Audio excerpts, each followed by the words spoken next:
We say good afternoon to David Heurtel. He, of course, former Quebec Liberal cabinet minister, political analyst now. And David, we're all waiting to find out what the details are. I don't know how much you've seen. I think Francois-Philippe Champagne's just basically got up 5 minutes ago to start talking about the fiscal update. Anything you know so far? Well, it's out. The minute it hits the table in front of the Speaker of the House, everybody that could talk has started talking now. So, yes, the deficit has come down. I think that's going to be the big headline. But more importantly, there's certain measures that are worthy of note. I know they go over it over the next few hours and tomorrow. But the big one, Aaron, is $6 billion to recruit, train, and hire 100,000 skilled trades workers to work on the major infrastructure programs and projects that are already being started to be announced, and also to work on the big housing development program that the Prime Minister has announced. So I think that's the biggest news of the day, aside from the deficit. The other one is there's a sprinkling of other measures, but the other one that comes up is $755 million for our athletes. There's been a lot of criticism about the funding of our Olympic athletes, especially after the Winter Games, and putting a lot of money there as well. So that's two measures. There are a few other measures, but the big one is that 100,000 jobs program between now and 2030-31.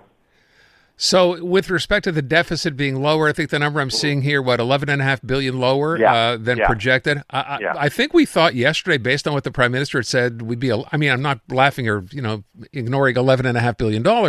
We thought it would be considerably lower than that, did we not? Well, I think when you look at the charts, it's coming down over the next 5 years. It's going to come down considerably. Now, in this fiscal year, it's going down from, and I'm just approximating here, but it's around $78 billion down to around $66-67 billion, which is something interesting. But let's be careful about this when we're talking. The reason why, let's face it, it's because oil is much more expensive, and inflation is not slowing down. That means there's more money coming in to the federal government's coffers than projected 6 months ago. So I think we have to be very careful about this. And while the government is going to spin this as good news, I'm really concerned about this government starting, mind you, to fall into this trap, that actually Joe Biden fell into and that Donald Trump fell into, by talking about all these different economic indicators showing that the economy is actually doing better than we're thinking. At the end of the day, in the last 5 years, food has gone up 30%. And just last month, it went, just the inflation for food is around 4.5%. There was a poll, Léger, that came out in the Journal de Montréal on Saturday. I don't know if you saw it, but over 50% of Quebecers over 50 think they won't have enough money to retire. Right, yeah. And that is just two indicators. I could go on and on and on. The thing is that on the ground, average Quebecers, average Canadians are not feeling that the economy is going well. If you're in the stock market and you have a lot of money, you're doing really good right now. But that's not the average Quebecers and the average Canadian situation right now. And to start saying, we're bringing down the deficit, that doesn't do anything for a family of four in Boisbriand that's struggling with the bills. And so that's the concern I have with the way, $25 billion for a sovereign fund. It makes sense. I get it. But again, that family in NDG that's struggling, it's the end of the month right now. We're April 28th, right? And we're struggling, and to make ends meet, that doesn't do anything. A sovereign fund doesn't do anything for them. So there's going to have to be much more measures faster that really impact everyday lives of ordinary Canadians. And I don't want to dwell on that. I spoke to someone yesterday late in the show about that idea, and the question I asked was, okay, because people have asked, where are we getting $25 billion? Where is it coming from? We're already running a big deficit. And where's that money now? This is going to come from Canadian natural resources, et cetera, right? Right. And the answer from a woman who 3 years ago penned a piece in the Globe and Mail saying it was time then for a sovereign wealth fund was, and it's so simple it almost didn't make any sense to me. We're taking the money we make on these resources now, right? And we're spending that money. Right? Or we're saving that money by paying down the deficit, which apparently we're not doing because the deficit keeps rising. And her suggestion was we take that money, right, and we invest that money. The return made by the government on that money will be greater than it would be if we just started handing it out or paying the deficit down. Now, I'm not sure how accurate necessarily that is, but this idea, David, of paying the deficit down, I don't think that makes people very excited either. It doesn't, but in Quebec we have the Generations Fund that is designed to do just that, to counterbalance the impact of the deficit and the debt. That's what the Generations Fund is. Now, the federal government doesn't have that kind of mechanism. I really think the Sovereign Fund, Aaron, is more about giving Mark Carney an extra tool in his toolbox to have more freedom to invest in the key projects that he thinks need investing without having to go through all the regulatory red tape of having it inside government. Remember, our biggest reservoirs of money outside government are basically pension funds. It's the Caisse de dépôt here in Quebec, it's PSP, it's teachers in Ontario, et cetera, et cetera. And these pension funds, there's limits to what they can do, right? Because their primary job is to make money for the pensioners. Right. You can't take, there's a limit to the type of risks you can take and the types of investments you can make when you're managing a pension fund.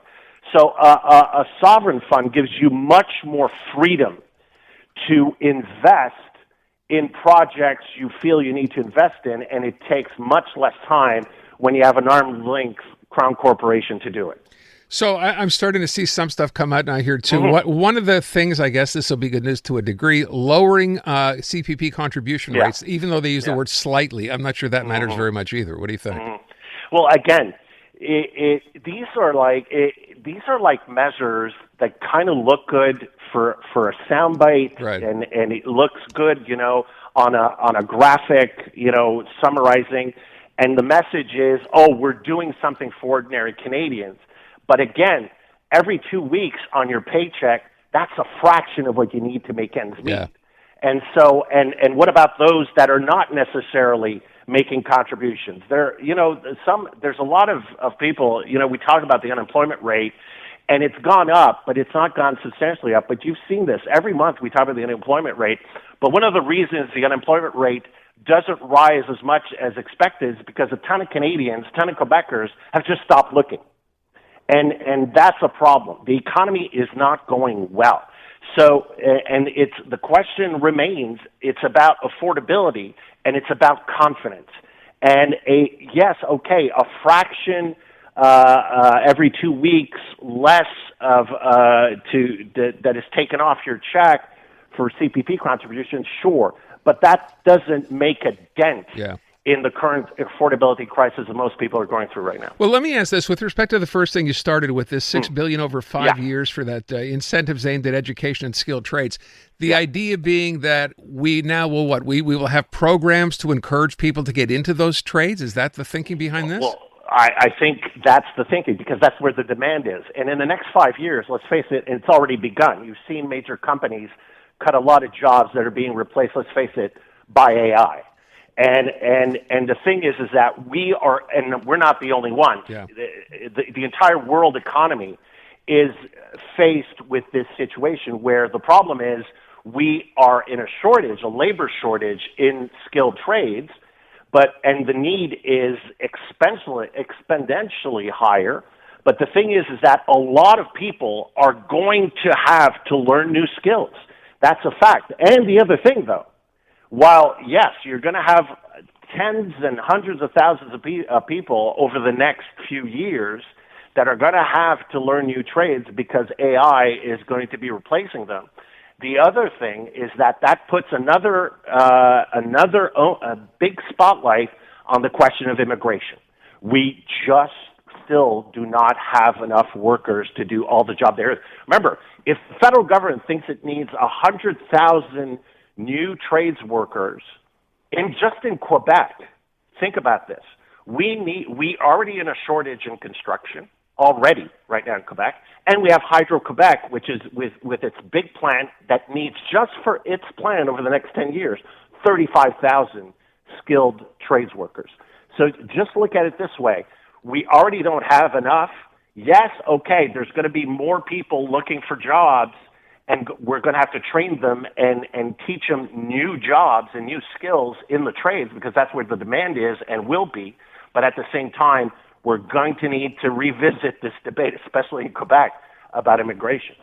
You know, I want to get off this, but I was just going to say one of the things is you mentioned the Generations Fund in Quebec. Of course, Alberta has their own fund. Other provinces have funds. It's going to be interesting to see how they kind of work this fund with other provinces or separate from, or how do they get to play if they want to play in the federal fund. So these are a lot of things we don't know yet today because they haven't laid out the details.